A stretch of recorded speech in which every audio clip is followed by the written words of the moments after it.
Welcome to the Humanizing Work Mailbag, where we answer questions from the Humanizing Work community. In the past month, we've done episodes on what to focus on as a new Scrum Master and what to focus on as a new product owner. This episode takes up a related question for the rest of the team. Our team is adopting Scrum. How does my role as a developer change?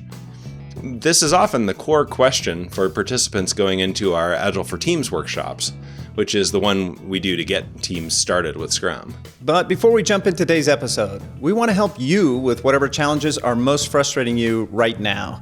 If you're feeling stuck on something, whether that's trying to take a more human-centric approach to your work, trying to make your product or your business outcomes better, or if you've just got a more tactical, process-related question, let us know about it. Send us an email at mailbag@humanizingwork.com with a few details about your situation, and we'll share how we might think about that challenge right here on the Humanizing Work Show. And just a quick reminder to rate and review the Humanizing Work Show in your podcast app, or if you're watching on YouTube, please subscribe, like, and share today's episode if you find it valuable to you. Your help in spreading the word is super meaningful to us. And if you want to get access to even more content we produce, not just the show, you can sign up for our newsletter, where we share one key idea every week. Sign up at humanizingwork.com/HWnews. All right, on to today's mailbag question. Our team is adopting Scrum. How does my role as a developer change? First, a reminder, developer in Scrum refers to everybody on the Scrum team other than the Scrum Master and product owner. All the people who build the product, regardless of specialty. So if you're a programmer on a Scrum team, you're a developer. A tester, you're a developer. A marketer, you get the idea. So we're talking to everybody else on the team with this episode. Before Scrum, people have usually been working either mostly alone on a piece of something larger, or they've been working on a functional team with other people who have the same specialty.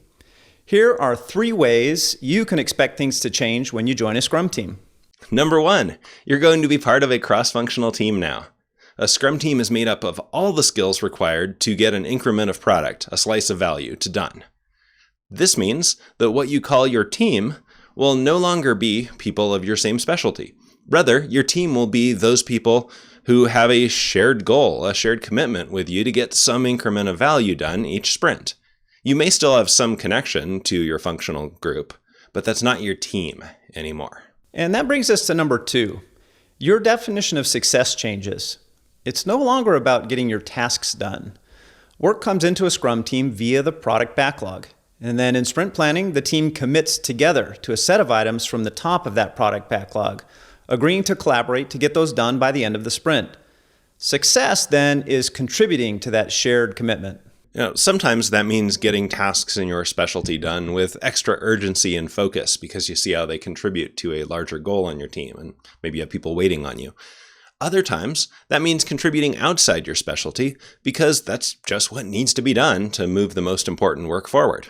We talk sometimes in Scrum about the value of having T-shaped team members. So picture a capital letter T.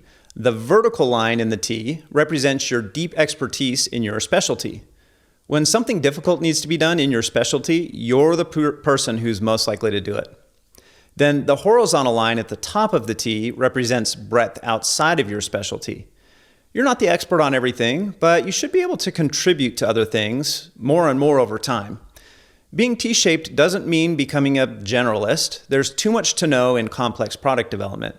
But it does mean developing both depth in something as well as breadth across a range of things to support your team's shared commitments. By the way, you may find that your individual goals for annual reviews and such come into conflict with what needs to happen to support your team. That's something to take up with your leaders. It's important that those goals come into alignment so you're not stuck in the middle of conflicting goals. All right, on to number 3. When you join a Scrum team, your way of working changes. There's an obvious version of that. You're doing Scrum now and you weren't before. So now you're doing Scrum events and using Scrum terms.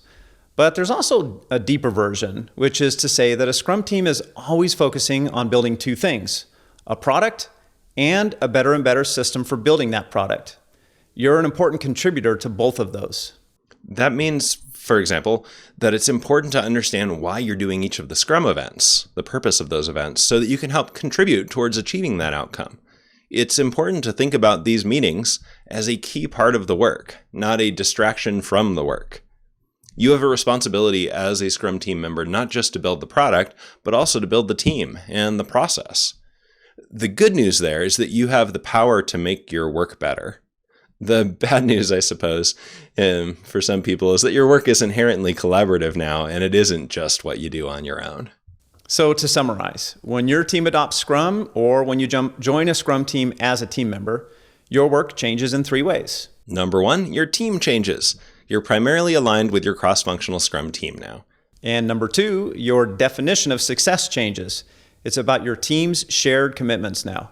And number 3, your way of working changes. You have a new responsibility for your team and your team's process, not just your own tasks. Joining a Scrum team can be a big shift for individual contributors, but it's also a big opportunity to improve your work and increase your impact as you collaborate with others to build a team and a product together. Please like and share this episode if you found it useful, and keep the questions coming to mailbag@humanizingwork.com. We love digging into tough topics, so send them our way. Humanizing Work.